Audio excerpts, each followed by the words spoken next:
여러분, 우리 인간에게는 두려움이 있습니다. 두려움을 인간이 극복할 수 있을까요? 쉽지 않죠, 그렇죠? 믿는 도끼에 발등 찍힌다는 말이 있을 정도로 믿지 못할 사람이 하나도 없는 이 두려움은 외로움과는 또 다른 공포입니다. 사실 두려움은 공포예요, 그렇죠? 2018년에 신문에 보도되었던 사건이 있었는데요. 한 30대 사원이 고아남매를 불쌍히 여겨서 도와줬어요. 그리고 이 청소년이다 보니까 자기 돈 300만 원을 들여서 어디 방황하지 않기 위해서 방도 구해줬어요. 참 착한 사람이죠, 그렇죠? 이런 사람은 복을 받아야 되는데, 그렇죠? 그런데 이들 고아남매가 고아가 아니라 가출한 청소년들이었습니다.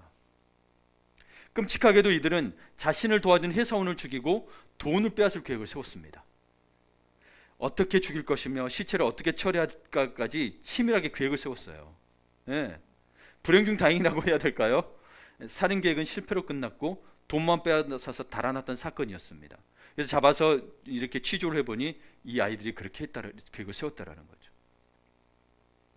여러분, 그러면 이렇게 좀 뭐랄까요, 가해자만이 이렇게 좀 피해자, 이 회사원은 피해자잖아요, 그렇죠? 믿는 도끼에 발등 찍히는 것처럼 그런 사람들은 두려움이 있느냐? 그러진 않습니다. 창세기를 보게 되면 동생 아벨을 죽인, 우리가 특히 살인자라고 이야기하는 이 가인은 두려워하는 게 있었습니다. 자기를 만나는 자마다 자신을 죽일 것 같았어요. 그래서 하나님께서 그에게 표를 주시며 그를 만나는 모든 사람에게 죽임을 면하게 해주셨거든요. 한번 볼까요? 창세기 4장에 보게 되면 가인이 여호와께 아뢰되 내 죄벌이 지기가 너무 무거우니이다. 주께서 오늘 이 지면에서 나를 쫓아내시온즉 내가 주의 낯을 배웁지 못하리니 내가 땅에서 피하며 유리하는 자가 될지라. 물은 나를 만나는 자마다 나를 죽이겠나이다. 여호와께서 그에게 이르시되 그렇지 아니하다. 가인을 죽이는 자는 벌을 7배나 받으리라 하시고 가인에게 표를 주사 그를 만나는 모든 사람에게서 죽임을 면하게 하시니라. 표를 주시면서 죽임을 면하게 해주셨는데 그럼에도 불구하고 하나님을 믿지 못한 가인은, 여러분 계속해서 읽어보면 그 두려움을 극복하고자 성을 쌓습니다. 높이 쌓아요. 그러면 자기가 죽음을 당하지 않을 것 같으니까. 여러분, 오늘 본문에도 두려워하는 이들이 등장합니다. 그래서 우리 첫 번째로 말씀을 보아야 될 제목은 뭐냐면 평강을 주시는 부활하신 예수님입니다. 평강을 주시는, 두려움이 있는 자에게는 평강이 필요하다는 겁니다. 오늘 두려워하는 이들이 누구인가 봤더니 예수님의 제자들이었어요. 제자들의 상태가 영 좋지 않습니다. 19절을 봅니다. 같이 읽어볼까요? 이날 곧 안식 후 첫날 저녁 때에 제자들이 유대인들을 두려워하여 모인 곳에 문들을 닫았더니, 이렇게 돼 있죠. 그렇죠? 두려워하고 있습니다. 두려워서 모인 곳이 들킬까봐 창문까지도 꼭꼭 닫아놨나 봐요. 그렇죠? 그런 느낌이 들죠. 모인 곳들을 문을 다 닫았더니. 그럼 이들의 두려움이 무엇일까? 우리 성경학자들은 이들의 두려움을 어디서 시작됐느냐? 예수님의 부재가 그들에게 큰 두려움이었다고 이야기합니다. 예수님의 부재. 예수님이 안 계신 건 아닌데 물리적으로 예수님이 십자가에 못 박혀 돌아가시고 3일 동안 그리고 승천하시고 우리에게 성령을 보내시는데, 사실 이 제자들은요, 예수님이 함께 하실 때는, 예수님이 공생의 기간 함께하고 살아계실 때는 그 두려움을 전혀 예상하지 못했습니다. 그렇지만 예수님은 자신의 부재함에 대해서, 자신이 죽을 것들에서 예비하셨고 그러니 자신의 부재함에 대해 준비하라고 이미 말씀하셨습니다. 우리 누가복음 22장 35절 37절을 봅니다. 그들에게 이르시되 내가 너희를 전대와 배낭과 신발도 없이 보냈을 때에 부족한 것이 있더냐? 이르되 없었나이다. 이르시되 이제는 전대에 있는 자는 가질 것이요 배낭도 그리하고 검 없는 자는 겉옷을 팔아 살지어다. 내가 너에게 말하노니 기록된 바 그는 불법자의 동류로 여김을 받았다 한 말이 내게 이루어져야 하리니 내게 관한 일이 이루어져 감이니라. 이거 35절에서 30절까지 쭉 봐야 되는데, 여하튼 예수님이 살아생전에 이 사역하실 때는 제자들에게 배낭도 전대도 가지지 말고 몸만 가라 그랬거든요. 신발도 두 켤레도 하지 마라 그랬어요. 근데 갑자기 전대도 배낭도 챙기라고 이야기합니다. 심지어 겉옷을 팔아서 칼까지 사라고 합니다. 이거는 다가올 위협을 경고하는 각오를 하라는 예수님의 은유적 표현입니다. 제자들은 이전과는 전혀 다른 무서운 경험을 하게 되고 큰 위기에 처할 것이라는 말씀입니다. 여러분 37절을 보면 내가 너에게 말하노니 기록된 바 그는 불법자의 동류로 여김을 받았다고 되어 있습니다. 이 당시 불법자는 우리가 사도행전을 통해서도 아시겠지만 예수 믿는 자들을 불법자를 뭐로 몰아가요? 반역자로 몰아갔습니다. 저 유대인의 왕이 있다고 한다, 로마 제국에 반역할 거야, 이런 식으로 소동을 일으켰다고 이야기합니다. 예수님도 그런 걸 받았죠. 네가 어찌 유대인의 왕이냐라고 공격을 받았고, 그렇죠? 실제로 그런 제목으로 통해서 본디오 빌라도에까지 끌고 갔지만 사실 그런 제목이 없었었죠. 유대인들이 앞서서 자기들이 내세웠던 음모이기도 하죠. 그런데 그렇게 불법자의 동료로 여김을 받았으니 그의 제자들 또한 그런 동일한 대우를 받을 것이라고 주님이 준비하라고 말씀하신 거예요. 어떤 준비를 해야 되느냐? 어떤 준비를 해야 되느냐? 내가 이 땅에 없으니 너희도 영적 무장을 함으로 거신 세상에서 주님의 담대한 제자가 되라는 거예요. 예수님이 물리적으로 이 땅을 떠나시면서 예수님이 없은 게 아니에요. 육신이 죽으시고 부활하셔서 저 천국에 올라가신 건데, 그리고 누굴 보내셨어요? 성령을 보내셨죠. 오늘도 보니 성령을 받으라고 이야기하십니다. 그럼 이 말은 뭔 말이에요? 성령의 우리 영적 정신과주 아시죠? 예. 에베소 6장에는 영적 정신과주 입으라는 거예요. 영적 무장을 하라는 거예요. 그런데 영적 무장하지 않았으니 이들은 두려움에 떨고 있었던 거죠. 문을 꼭꼭 닫고, 예수님이 사라졌으니 이제 자기들은 뭐예요? 반역자로 몰리고 자기들 죽을 것 같은 거죠. 근데 예수님이 누가복음에서 이 말씀하셔서 너희들 보고 준비하라고 했을 때도 이들은 예수님의 이 말의 의미를 제대로 몰랐습니다. 그래서 누가복음 22장 38절을 보게 되면 그들이 여쭤오되 주여 보소서 여기 검둘이 있나이다. 대답하시되 족하다 하시니라. 예수님이 겉옷을 팔아서 검을 사라 그랬잖아요. 실제로 이들이 검을 가져오는 거예요. 이들은 여전히 세상을 무력으로 승리하려고 했던 거죠. 그러니 이제 예수님이 앞장서서 엄청난 힘과 능력을, 무력을 보여주시기라고 생각하고 검을 가져온 거예요. 그런 그들이 그렇게 믿고 있던 예수님이 죽으셨으니 큰 충격이겠어요? 아니겠어요? 충격이죠. 그런 마음을 품고 있었으니 두렵겠어요? 안 두렵겠어요? 이제 반역죄로 벌리겠다. 근데 예수님은 봐봐요. 족하다 하시죠. 예수님은 그런 의도가 아니었어요. 너희가 영적 준비를 하라는 거죠. 담대해지라는 거죠.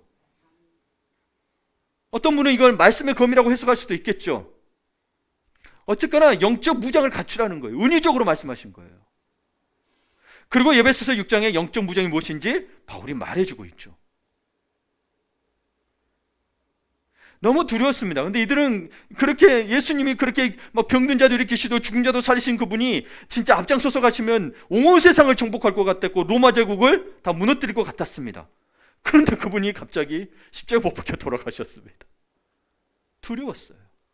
너무 두려웠습니다. 그래서 우리가 오늘 19절부터 읽었지만 18절만 봐도 사실 예수님이 이 안식일 첫날 새벽에 살아나셨어요. 그리고 이 제자들에게는 저녁에 나타나셨어요. 이 새벽에 마리아가 예수님을 만났단 말이에요. 그래서 예수님의 이 제자들에게 나타나기 전에 마리아가 만났기 때문에 이 제자들에게 18절을 보니까 나 살아나신 주님을 보았어요. 진짜로 봤어. 진짜 살아났다니까? 해도 이들은 믿지 않았습니다. 그런 상태에 있는 제자들에게 이 새벽에 부활하신 예수님은 그날 저녁 때에 그들이 모인 곳에 나타나셨던 것입니다. 왜 나타나셨을까요? 이 믿음 없는 녀석들아! 하고 꾸짖으러 나타나셨을까요? 우리 알고 있는 예수님은 그런 분이 아닌 것 같죠, 그렇죠? 아닙니다. 오늘 본문에 보니 예수님은 두려워하는 제자들에게 평강과 안정을 주기 위해 나타나셨습니다. 예, 아멘. 19절을 보십시오. 예수께서 오사 가운데 서서 이르시되 너에게 평강이 있을지어다. 자, 여러분 아니요, 그 19절을 보여. 모인 곳에 문을 닫았더니 예수님 어떻게 들어오셨을까요? 저는 상상을 해봅니다. 예수님이 갑자기 이 중앙에 뿅 하고 나타났을까? 아니면 벽을 뚫고 들어오셨을까? 아무래도 벽을 뚫고 들어오셔야 좀 더 예수님 닿겠죠, 그렇죠? 같이 뿅 하고 마술아처럼 나타나면 하여튼 어떻게든 나타나셔서 그건 없지만 여러분 예수님이 그 가운데 나타나요. 이게 참 신기한 일을 봐보세요. 부활하셨는데 문을 다 닫았어요. 누가 문을 열어준 적이 없어요. 근데 나타나셔서 이르시되 뭐라고요? 내게 평강이 있을지어다. 그리고 21절에 보니 예수께서 또 이르시되 너에게 평강이 있을지어다. 아버지께서 나를 보내신 것 같이 나도 너희를 보내노라. 그렇죠? 평강이 있을지어다. 자, 그리고 또 22절에 이 말씀을 하시고 그들 향하여 숨을 내쉬며 뭐를 받으라? 성령을 받으라. 성령을 받으라. 특별히 여러분 20절과 22절 사이 20절에 보게 되면 이 말씀을 하시고 손과 옆구리를 보이시니 제자들이 주를 보고 기뻐하더라 되어 있죠. 이게 육신이 어떻게 들었는지 모르겠어요. 이게 하나님, 이분은 육신이 살아나셨기 때문에, 인간의 육신이 살아나셨고 또 하나님이시기 때문에 어떻게 문을 열고 들어오신 게 아니에요. 신기하죠, 그렇죠? 이분 하나님이시니까. 이분이 부활하셨다가 저녁에 나타나셨는데 그 중간에 어디 갔다 오신지 우리는 모릅니다. 뭐 하셨는지 잘 모릅니다. 하나님은 그래서 무소부재하세요. 육신이 있더라도 무소부재하십니다. 단지 인간의 육신을 가졌을 때는 그 제한된 삶을 사셨던 거지, 이분은 뭐든 가능한 분이세요. 부활하신 후에는 모든 게 가능해지신 거죠. 오히려. 그렇죠? 예. 그러니까 여러분, 갑자기 나타났으니 이게 오늘 우리 성시기도도 했지만 영이라고 생각할 수밖에 없겠죠. 우리 뭐라죠? 영혼 이탈이라 그러죠. 육체 이탈이라 그래가지고 영이 막 나가서 벗다는 어떤 그런 뭐 정신적인 보고서도 있긴 하지만, 정신학적인 보고서도 있지만, 사실 여러분 우리가 생각하기에 육신이 그렇게 통과해서 왔다고 생각하겠어요? 아니죠. 그래서 뭐예요? 예수님이 손과 옆귀를 보이셨다는 거죠. 그들이 확인을 했던 거죠. 그를 보고 기뻐하더라. 육신이 진짜 살아나신 거예요. 우리 상상할 수 없죠. 그러니까 하나님이신 거예요. 네. 근데 예수님은 내가 하나님이야, 내가 그걸 살아났어, 이걸 자랑하러 오신 게 아니고, 예수님은 제자들을 향해 평강에 있을 것을 선포하시며 성령을 받게 될 것이라고 하셨는데, 이유가 무엇일까요? 우선 예수님은 제자들이 두려움에 사로잡혀 있으며 그들에게 참 평안이 없을 것을 알고 계셨습니다. 여러분, 예수님을 믿지 못하는 자들은 다 두려움에 사로잡혀 있습니다. 사람에 대한 두려움, 미래에 대한 두려움, 죽음에 대한 두려움, 다 완전 사로잡혀 있습니다. 그러나 우리는 부활하신 주님을 아는 우리들은 그 두려움이 더 이상 없죠. 물론 우리도 죽습니다. 그러나 오히려 영원한 세상이 있다는 것을, 지금도 우리 가운데 역사하시고 살아계신 그 부활하신 주님이 우리 가운데 성령으로 임하고 계심을 우리는 알고 있습니다. 실제로 체험하고요. 이 믿음이 없는 자들은 그러나 두렵습니다. 교회를 다닌다 할지라도 두렵습니다. 그래서 여러분, 함께 신앙생활하면 이 믿음을 키우셔야 합니다. 안 그러면 영원히 두려움에서 못 벗어납니다. 세상은 아무리 내가 선한 행동을 해도 나를 사기치는 사람이 수두룩합니다. 예, 형제간에도 소송이, 지금 연예인 중에도 그렇죠? 예, 뉴스가 계속되고 있어요. 그렇죠? 계속 형제간에도, 부모 자식 간에도. 그래서 부모 자식 간에도 의존도 끊죠. 그렇죠? 누구를 믿어요? 물론 사람을 믿어야 되죠. 근데 여러분, 솔직한 말로 100% 다 믿어요? 솔직한 말로 믿고 싶어도 안 믿어져요. 솔직한 말로. 그러나 변함없고 절대 배신하지 이 하나님을, 그래서 예수님을 믿으라고 하는 거예요. 그러지 않으면 여러분 정말 외롭고 고통의 시간을 보낼 거예요. 예, 외롭고 힘든 시간을 보낼 거예요. 이 제자들은 그런 예수님이 지금 옆에 없으니 심히 불안했던 거죠. 자기 제자들끼리 믿음의 사람이, 이제 우리 원래 군인들이 그렇잖아요. 예비군들이 예비군이 모이면 되게 또 힘이 세진 것 같처럼 막 건들거리거든요. 무리가 그래요. 근데 이들도 무리였어요. 제자들이었기 때문에. 그러나 자기들끼리도 못 믿는 거죠. 솔직히 안 그러겠어요? 뭘 보고 믿어야 되죠? 내 친구가, 내 옆에 있는 제자가 나를 지금 정부 힘으로부터 지켜줄 수 있을까요? 아니란 말이죠. 그러니 예수님이 없는 부재는 이들에게 큰 공포와 두려움이었던 거죠. 예수님께서는 이런 불안감을 해소하기 위해 손의 못자국과 옆구리에 창짝을 보이시며 부활하셨음을 알게 하고 그들에게 평안을 선포하시고, 그러니 평안하라, 안심하라, 그리고 성령을 받으라고 말씀하십니다. 왜 성령을 받으라고, 갑자기 성령을 받으라고 했느냐? 왜냐하면 제자들은 이제 예수님의 사명을 이어가야 하는 보냄을 받은 자들이기 때문입니다. 나 있죠? 21절에 보면 아버지께서 나를 보내신 것 같이 나도 너희를 보내노라. 그리고 하시고 숨을 내쉬며 성령을 받으라 그랬단 말이죠. 성령을 그냥 주신 게 아닙니다. 근데 우리가 성령을 받은 목적은 뭐예요? 예수님처럼 복음 전하며 예수님처럼 삶을 살아라고 성령을 보내신 거예요. 그리고 우리 주보에도 보시면 아시겠지만, 여러분 이 하늘빛 교회 새로운 주보에 보면 더 이렇게 깨끗하게 돼 있는데, 여기에 보면 하늘빛 교회 같이 보면 먼저 우리는 하나님의 백성, 세상으로부터 부름받은 하나님의 백성이에요. 이게 교회예요.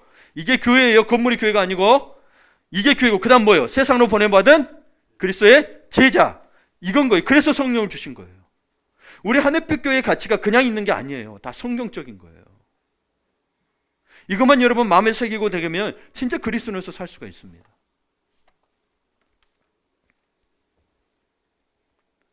이처럼 예수님께서는 두려워하는 제자들에게 참 평안을 선포하시며 사명자로 파송하시면서 성령을 허락하십니다. 참 그래서 우리에게 큰 사명이 있어서 우리가 마음이 더 든든한 것 같지만, 여러분 우리는 이제 그 예수님이 그런 후로 지금까지 살아오고 있잖아요. 수천 년의 삶을 살아오면서 우리도 지금 그렇게 삶을 살아오고 신앙생활을 오래 하게 하면서 이 사명자의 삶이 우리 그리스도인에게는 때로 무거운 짐처럼 여겨지기도 합니다. 그래서 여러분 사명이 힘들다고 투정하기도 하죠. 그렇죠? 투정이 됩니다.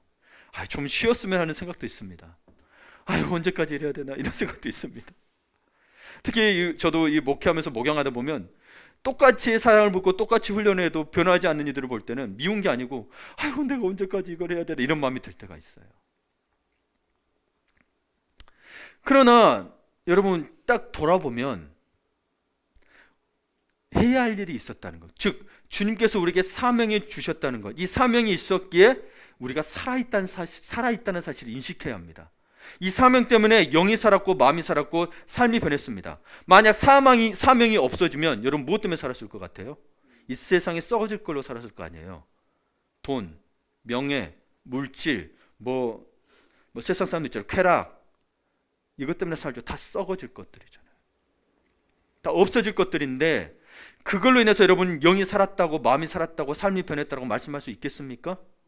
아닙니다. 여러분은 사실 여러분 이 사명, 교회에서 때로는 귀찮고 힘들었을지 몰라도 그 사명에 따라왔더니 여러분의 삶이 변했고 마음이 변했고 더 생기가 넘치게 된 거예요.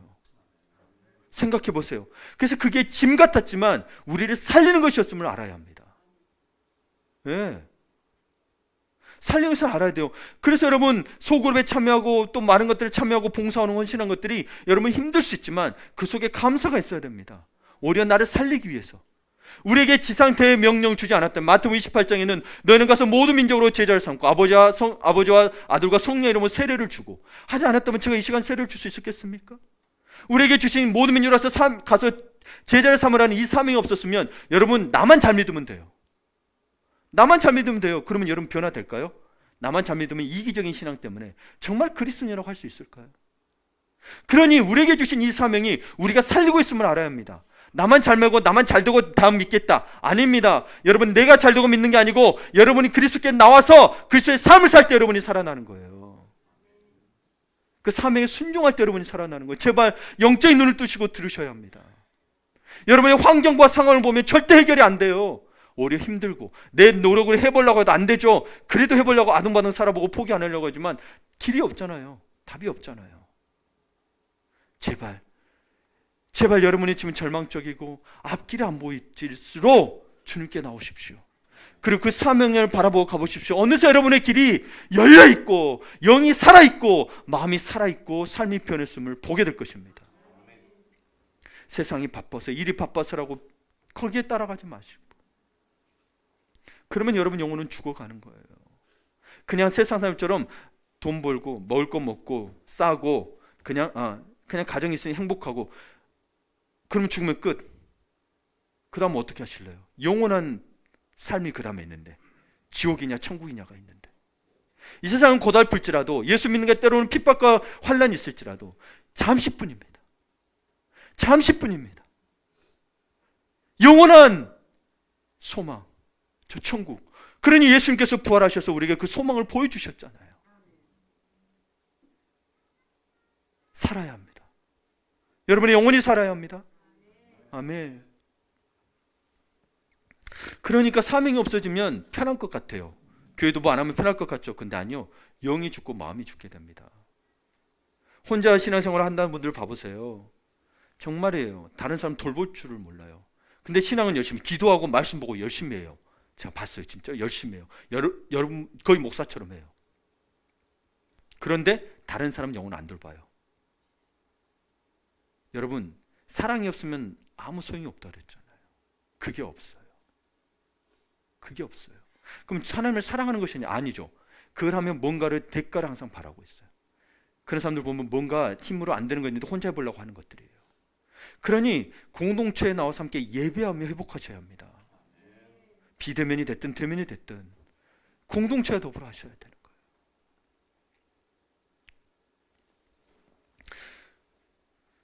두 번째로 우리는 봐야 될 것이 있습니다. 오늘 등장한 인물이 하나 있죠. 특별히 제자 중에 이름이 거론이 됩니다. 누구죠? 도마. 칼질하는 도마 아니에요. 도마. 영어로는 토마스라고 합니다. 토마스. 그래서 이 두 번째가 뭐냐? 예수 부활을 믿는 자가 복되다. 예수 부활을 믿는 자가 복되다라는 것을 알아야 합니다. 예수 부활을 믿는 복되다. 이 제자들이 원래 있었던 자리에 함께하지 못한 예수님의 제자 중 하나인 도마가 이 보임 반응은 참 우리에게 놀랍습니다. 다른 제자들은 예수님을 봤다고 말하지만 도마의 반응이 특이합니다. 이 다른 제자들에게 예수님이 나타났을 때 예수님한테 손 한번 찔러볼까요? 못 자고 있나 볼까요? 안 했는데 도마는 25절에 이렇게 이야기합니다. 한번 읽어볼까요? 다른 제자들이 그에게 이르되 우리가 주를 보았노라 하니 도마가 이르되 내가 그의 손에 못자국을 보며 내 손가락을 그 못자국에 넣으며 내 손을 그 옆구리에 넣어 보지 않고는 믿지 아니하겠노라 하니라. 도마가 이게 무슨 말이에요? 야, 너가 예수님 봤다고? 말도 안 되는 소리 말아라.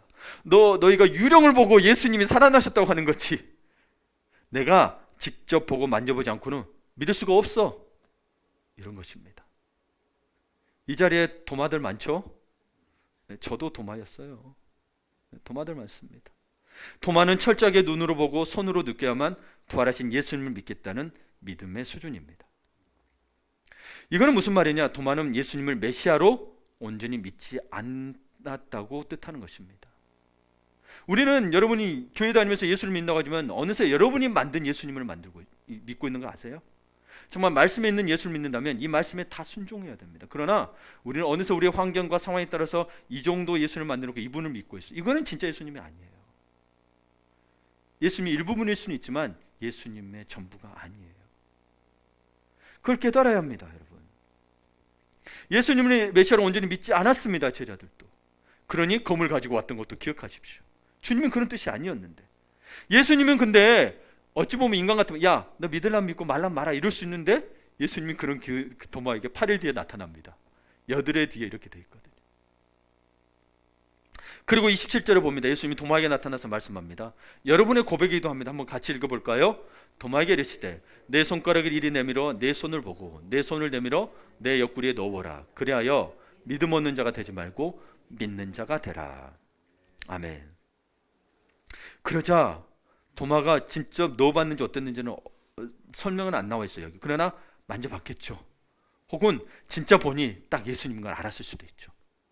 그렇죠? 그제 28절에 도마가 대답합니다. 도마가 대답해 이르되 나의 주님이시오 나의 하나님이시니이다. 아멘. 여러분, 우리가 삼위일체를 여기서 특별히 봐니 도마의 고백을 보게 되면 하나님의 아들이시라고 말한 게 아니고 하나님이시니다 이야기하죠. 여러분, 우리 삼위 하나님의 기능이라기보다도 이 위격이 예수님이라는 분은 하나님의 아들이라는 개념이 있는 거지. 그래서 하나님의 아들이라는 어떤 여러분 분리된 개념이 아니고요. 아들이라는 어떤 기능적으로 표현하거든요. 위격이라고 표현하거든요. 이분의 인격이 그런 분인데, 근데 그분도 하나님이세요. 그분도 하나님이세요. 아셨죠? 성령님도 하나님이시고. 그래서 삼위일체가 그래서 한 분이신 거예요. 위격에 따라서 성부, 성자, 성령으로 나눈 거지 사실 이분이 하나님이에요. 그래서 여러분 창세기 1장에 보면 하나님이 천지를 창조하셨다고 할 때 이게 엘로힘 복수로 돼 있어요. 근데 여기에 성부, 성자, 성령이 다 들어있어요. 그러면 거기가 따로따로 구분되어 있나요? 아니요, 똑같이 하나님이에요. 그런데 복수로 표현하는데 하나로 표현을 해요. 삼위일체가 우리가 이성으로는 이해는 안 되지만 그러니 하나님 아니겠어요? 예. 그래서 인간이 만든 신들은 다 구분지어 놓습니다. 하나가 될 수가 없어요. 그래서 신이 여러 개죠, 그렇죠? 우리는 한 분입니다. 세 명의 신이 아니에요, 한 분이에요. 아셨죠? 예.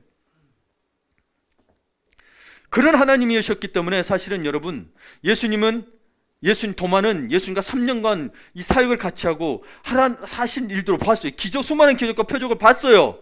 그리고 예수님이 이야기했어요. 내가 죽은 뒤에 다시 살아날 것이다 이야기했음에도 불구하고 사실은 기적을 보고 안 믿을 수는 있지만 하나님 예수님 말씀조차도 안 믿었던 거죠. 예수님 약속하셨어요. 내가 다시 살아날 것이다. 근데 제자들 중에 아무도 안 믿었고 그 중에 도마는 심하게 안 믿었습니다. 그런데 예수님이 이 이야기 하신 거죠.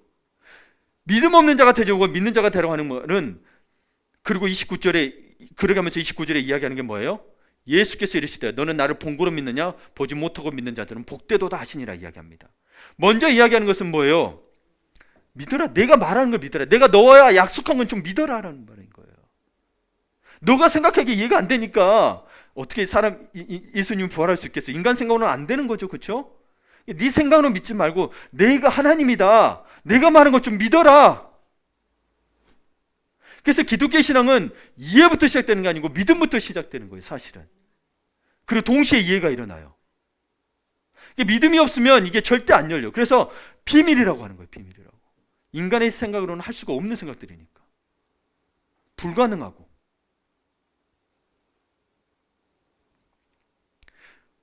여러분, 제가 다른 신들에 대한 여러 가지 이야기를 봐도 이 하나님처럼 인간을 생각하고 헌신하고 사랑이 많은 분은 없습니다. 많은 신들이 뭐예요? 노력과 대가에 따라서 이 사람에게 복을 주고 했지, 하나님 정말 모든 신들이 그래. 인과응보적이고 너가 열심히 하면 그냥 주고 그러는데 우리 주님은 그러지 않으시네. 우리가 아무리 차고 나쁘게 해도 여전히 사랑하시고 구원받기를 원하세요. 이게 진짜 하나님 아니? 이게 진짜 신이어야 되지 않나요? 진짜? 도대체 그러면 왜 우리는 자꾸 다른 신을 믿는 걸까요? 자기 욕심들이 만드는 신이에요. 자기들이 잘 되기 위해서 만드는 신이라는 거죠. 내 바람대로 이런 신이면 나에게 좋겠어라는 거지, 다른 사람 생각하고 그 신을 여러분이 생각하나요? 여러분 때로 다른 신을 믿어서 생각해 보세요. 다른 사람 잘 되는 건 배 아프죠. 그렇죠? 그 신이 저 사람 잘 되게 해줬어. 나는 왜 안 해줘? 난 더 열심히 노력했는데. 배 아파 미치겠죠. 우리 하나님은 그런 분이 아니에요. 그게 중요한 게 아니다. 네 영원히 사는 게 중요하다. 그 영원히 사는 복을 통해서 너에게 많은 복들이 흘러올 거다 말씀하고 계시는 거예요.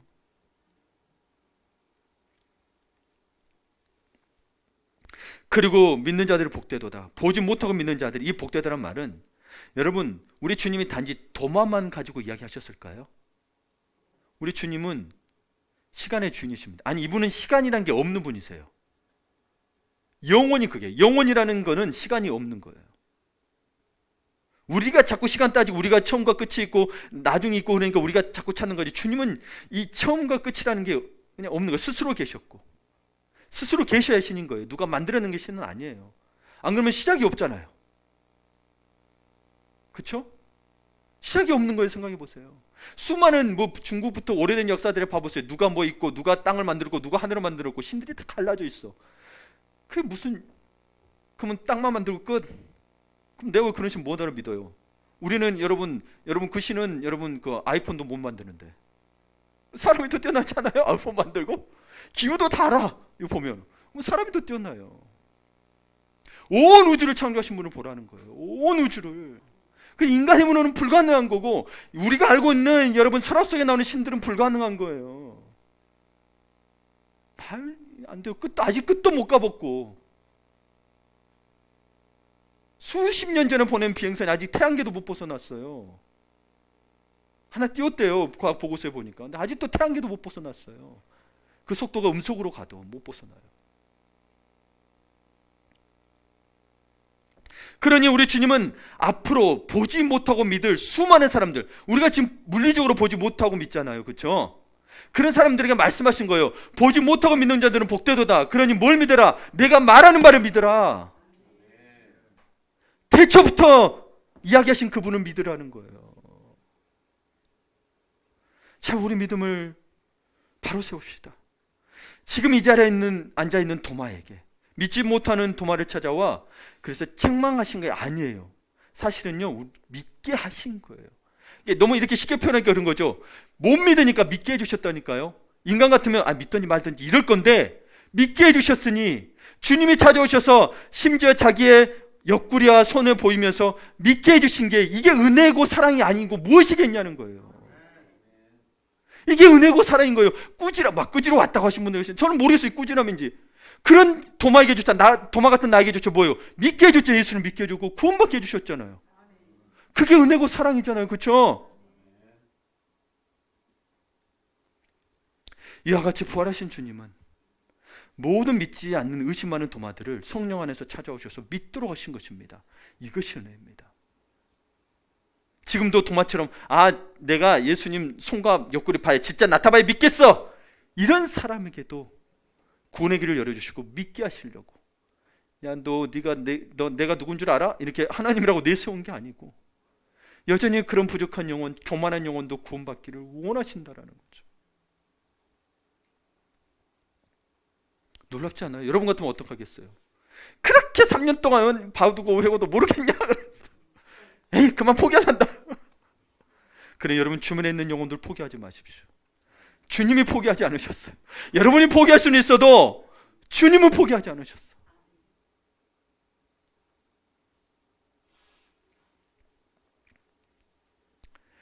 두려움의 반대말은 믿음입니다. 여러분 정말 나는 코로나19 상황 가운데서도 부활의 소망을 지니고 주님 앞에서 흔들림 없는 믿음으로 신앙생활을 하고 있습니까? 예, 우리 부활의 증인된 삶을 삽시다. 예, 그래서 흔들리지 않도록 굳건하시길 바랍니다. 항상 점검하세요. 기도와 말씀을 일어서셔야 합니다. 예, 하나 예화를 마치고 하고 말씀 마치려고 합니다. 그래서 우리는 복음을 알아야 되고, 우리의 복음에 대한 믿음은 예수님의 죽으심과 부활의 소망에 근거한 신앙으로 우리의 삶을 담대하게 살아가셔야 합니다. 그게 믿음의 삶입니다. 예. 춘천 한마음교회에 최창석이라는 분이 계십니다. 지금 한 약 60세 되셨을 거예요. 이분의 큰 형님은 막걸리 공장장으로 국풍 80 막걸리 경진대회가 있대요. 거기 나가서 이동 막걸리를 전국 2위에 올려놓으며 막걸리를 전국에 알리는데 크게 공헌한 집안입니다. 그러나 술로 인해 작은 형님은 오토바이 타다 돌아가셨고, 상 타신 큰 형님도 음주 교통사고로 돌아가셨습니다. 그러니 어머니의 마음의 고통은 이루 말할 수 없을 지경이었는데도 이 최창석이라는 분은 술래기 당구, 술래기 탁구, 술래기 볼링, 술래기 장기와 바둑, 여행을 가도 술, 등산을 가도 술, 매일 술의 연속이었습니다. 술로 인해 결혼 생활에 파탄을 맞을 지경이 되었습니다. 그렇게 술로 인해 싸움을 하고 나면 아내에게 미안한 마음이 들어 함께 교회에 나가곤 했습니다. 그렇게 교회에 나가는 횟수가 잦아지다 보니 어느새 끊기 어렵다는 담배도 끊고 생활 속에 잡기들도 하지 않게 되었고 술 친구들과도 조금씩 멀어졌다라고 이분이 기록하고 있습니다. 그럼에도 술을 끊는 것은 못했습니다. 술 친구가 멀었을 뿐이지 술을 끊는 건 못했는데, 집에서 술을 마시고 취하면 아내와 딸들에게 술주정에 이어 폭력까지 사용했어요. 술이 깨면 후회하고 또 후회하고 미안하다고 각서를 써봐도 여전히 그 버릇은 못 고쳤습니다. 그렇게 살다가 그래도 교회도 또 미안하니까 또 교회 가고 또 참여하고 하다가 그러다가 확 생각이 들었답니다. 그래도 주일에 가서 목사님 말씀 들을 거 아니에요. 그러니 여러분 힘들지라도 계속 나와서 들으세요. 그러다가 자기 생각했다 들은 거예요. 내가 마귀구나. 술에 종노릇하며 살아왔던 자신의 삶의 주인은 결국 자신이었고 마음의 주인이 자신이었다는 거예요. 교회 나와서 고백은 이렇게 예수님이 주인이라고 고백은 했대요. 근데 고백만 했던 것인 거죠. 그러는 가운데 마음에 충격적인 변화가 일어났습니다. 고린도전서 15장 17절에 있는 말씀인데, 그리스도께서 다시 살아난 일이 없으면, 부활하신 일이 없으면 너희의 마음도 헛되고 너희가 여전히 죄 가운데 있을 것이라는 이 말씀. 자기 삶 가운데 부활하신 예수님에 대한 믿음이 없었던 거죠. 그는 여전히 죄 가운데 있었다는 이 말씀이 확 다가오면서 그동안 예수 그리스도를 믿고 회개하면 죄사함을 받는다는 것을 그렇게 교회 살아니까 그렇게 했어요. 그렇게 해서 믿고 있는 줄 알았는데, 이게 말씀이 확 다가오니까 예수님이 나를 위해 죽으시고 다시 살아나셨다는 거, 그게 마음에 그렇게 감동과 예수님이 살아계심이 인격적으로 느껴지더라는 거죠. 그때부터 진짜로 믿기 시작했대요. 고백은 했지만 그때에 그게 확 들어왔을 때 눈물과 함께 진실한 회개가 터졌다라고 말합니다. 그러면서 안 끊어지던 술이 끊어지고, 그러면서 어떻게 하면 신앙의 삶과 생각하여서 자기 직장이 학교였거든요. 학교에 진실한 신앙인의 삶을 살기 위해서 동아리를 세우게 해달라고 학생들과 할 수 있도록 기도했더니 실제 8명의 학생들과 동아리를 시작하게 됐고, 그리스도의 정신을 성김과 봉사를 베푸는 동아리가 됐어요. 그래서 이게 2016년에 세워졌고 2019년에 철원 신문 1면에 섬김과 봉사 학생 동아리로 소개도 되었대요. 2019년에. 그리고 무엇보다도 아버지가 술도 끊고 진실한 신앙의 삶을 사는 걸 보니까 두 딸이 교회 나오겠다고 약속까지 했어요. 여러분, 정말 부활하신 예수님을 만나야 합니다. 그냥 말로만 예수를 믿는 게 아니고 변화된다니까요. 진짜 이분이 살아계신 하나님이시라니까. 이것이 바로 부활의 삶인 거예요. 완전히 새로운 삶, 새로운 사람으로 살아가는 삶의 능력이 부활의 능력입니다. 그런데 우리는 지금 부활의 삶을 살고 있습니까? 부활하셨는 거 축하하는데 정말 부활의 삶을 살고 있냐라는 거예요. 새 사람의 옷을 입었는데 여전히 옛사람의 옷으로 살고 있지는 않은가요? 영혼 구원은 받았는데 그리스도인으로서 삶의 힘이 없고 능력이 부족하다면 우리는 이 땅에서 부활의 삶을 이루지 못한 것입니다. 믿기는 믿어. 나 구원은 받았어. 근데 부활하신 예수님 못 믿는 거야. 나 죽었어. 죄 다 고백했어. 다시 살아나셔서 나를 지금도 내 안에 계시고 나와 동행하시고 나를 저 영원한 천국에 또 계시고 우리를 다스리시는 걸 못 믿는 거예요. 그걸 믿는다면, 그분이 하나님이라는 걸 믿는다면 여러분, 우리의 삶이 변화되겠어요? 안 변화되겠어요? 변화돼야죠. 변화돼야죠. 그러니 여러분, 그전에는 뭐예요? 내가 예수님이 주인이라고 고백했지만 사실은 여러분, 부활을 위해서는 사실 죽음이 있어야 합니다. 십자가에 자신을 못 박는 작업이 없었던 거예요. 그냥 회개는 했는데 실제로 못 박았냐? 그게 아니죠. 여러분, 진짜로 못 박은 의미가 뭐냐? 자아가 죽는 건데 거기에 뭐예요? 그러지 않은 증거가 뭐냐? 내가 내 뜻대로 살고 내가 내 것 주장하고 내 생각대로 하려고 그러죠. 말씀에는 이렇게 있어요. 근데 그 말씀대로 안 살고 내 뜻에 합당한 말씀만 찾으라고 자꾸 펼쳐봐요. 한 번씩. 성경을 꾸준히 보는 게 아니고 어느 때 나 이게 너무 응답이 필요해. 이것만 펼쳐봐. 그랬더니 가서 그렇게 해라 그러면 그렇게 하고, 아니면은 다른 거 찾아봐. 아니라고 나왔어. 그래, 욕심을 품지 마라 그러면 아니야, 내가 말하는 응답이 아니야. 다른 거 찾아 또. 그러다가 가서 죽으라 그러면 죽을 거예요? 그렇잖아요. 그건 신앙이 아니에요. 그건 부활 신앙이 아니에요. 그러니 우리가 마찬가지로 주님과 함께 십자가에 못 박히고 부활을 경험해야 합니다. 그래서 우리 로마서 6장 13절 한번 보고 마치겠습니다. 함께 읽겠습니다. 또한 너희 지체를 불의의 무기로 죄에게 내주지 말고 오직 너희 자신을 죽은 자 가운데서 다시 살아난 자 같이 하나님께 드리며 너희 지체를 의의 무기로 하나님께 드리라. 아멘. 너희 자신을 죽은 자 가운데서, 내가 죽어야 돼. 진짜 십자가에서 내가 죽어야 돼. 정말 죽음을 경험하셨습니까? 그리고 다시 살아난 자 같이. 이게 전제가 돼요. 그래야 하나님께 지체를 너희 의무기로 드릴 수 있다는 거예요. 십자가 여러분을 죽으십시오.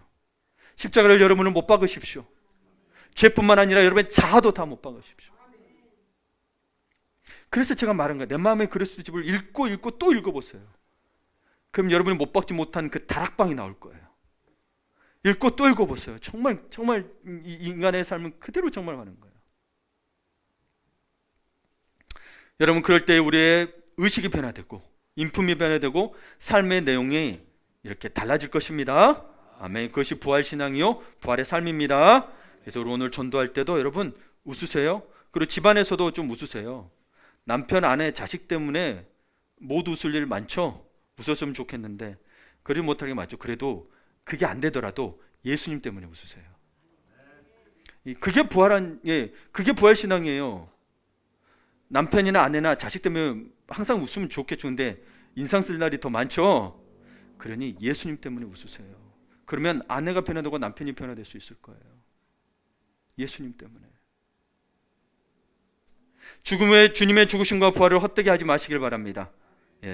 이제 더 부활의 능력과 소망 안에서 담대한 믿음으로 부활의 삶을 살아가시기를 축원합니다. 아멘. 아멘.